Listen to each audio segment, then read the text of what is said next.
salaamatan manager service Modou Mbacke Mbeng borom dénga maam nijaay lan mooy dee mu ne ma dee de lu métti la ba kenn mënu ko sax di nettali ndax nit bu tëddee hôpital ak lu métti tam métti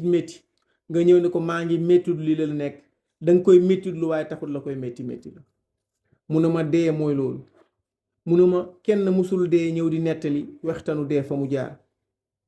waaye ñi fi nekk rek koy méttitlu naam du métti seen yaram mu ne ma dee mooy li nga xam ne nii sab noon sax ak lu mu bon du la ko yéene mu ne ma dee ñi nga xam ne jot nañ koo def di ñaar ñële nga xam ne ñàkkati nañ seen bakkan ca Casamance ñu ngi leen koy jaale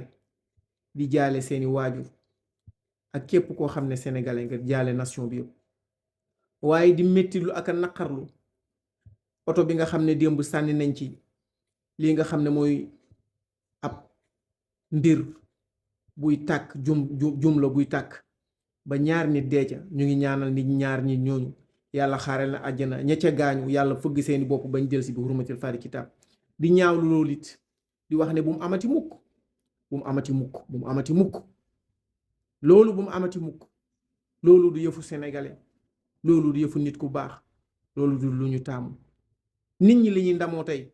mooy kan moo gën a rafetle man damay wax ne boo xoolee ci TikTok bi da ngay gis ku nekk di génne fi ñu toll nii période bi nga xam ne période tourisme la di génne sa dëkk fa ca gën a rafet di génne sa dëkk fa ca gën a taaru di génne ci dëkk fa ca gën a rafet ci culture di ko won àdduna bi ngir xëcc leen ñu ñëw ñun ñu ngi wane ay ndox yu taa ñu ngi wane mbedd mu tilim ñu ngi wane yoo xam ne te liñ am di ko wane ñoom am nañ ko de waaye dañ koo nëbb Baye Njaga Mbay yal na ko yàlla yërëm nee na woon lépp loo gis ci nit ba di ko wax mu ne boobu moom gis na ko ci yow dafa noppi waaye dafa am lenn lu am mooy ne waxtaanu digg kër dafa am waxtaanu pénc am waxtaanu biir néeg am kon bu ñu amee waxtaanu biir néeg na yem ci biir néeg te bañ a génn ndax noonu baa ngi taxaw di ñu ree jërë ngeen jëf SMS salaamatan manager service